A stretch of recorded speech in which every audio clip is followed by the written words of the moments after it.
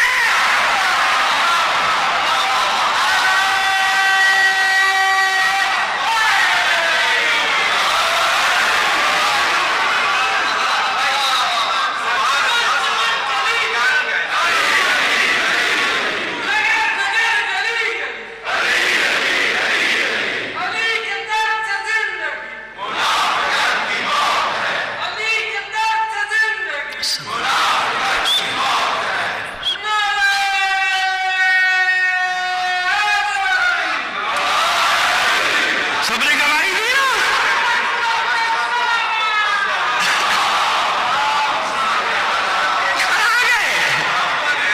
کہاں گئے یہ سارے علوم رکھنے والے؟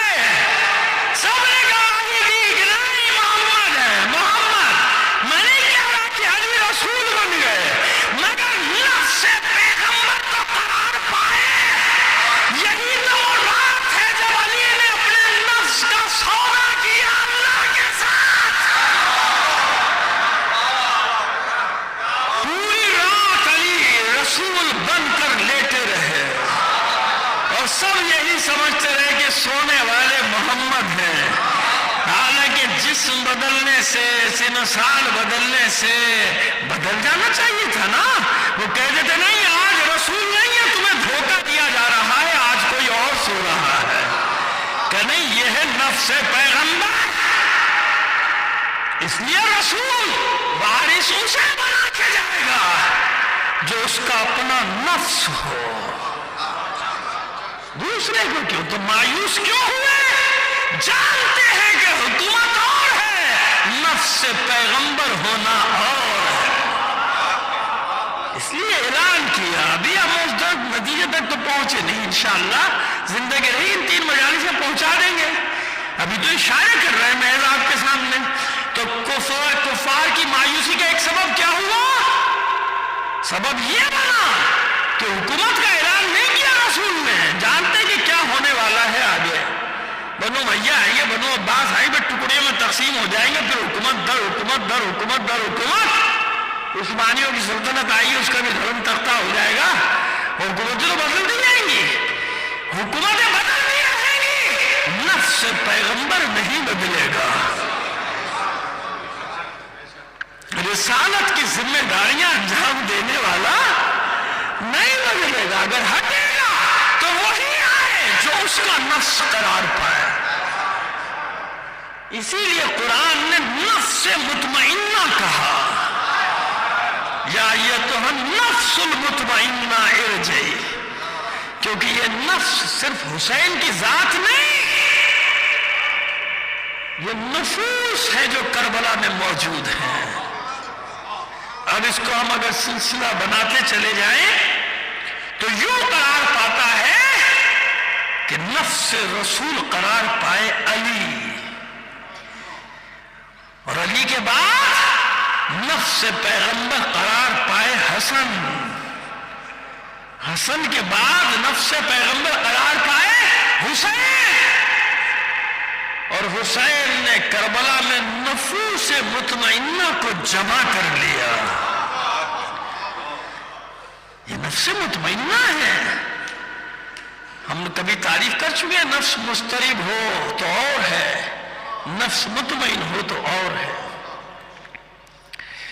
جب مصیبتوں کی رات ہو اور صبح معلوم ہو کہ یہ کام ہو جائے تو انسان کا دل چاہتا ہے کہ رات لمبی ہو جائے تاکہ وہ آنے والا وقت ذرا دور ہو جائے، وہ جو خراب وقت ہے.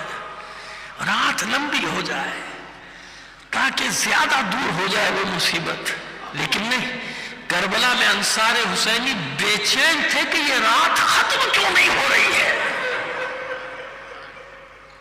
یہ رات اتنی لمبی کیوں ہو گئی.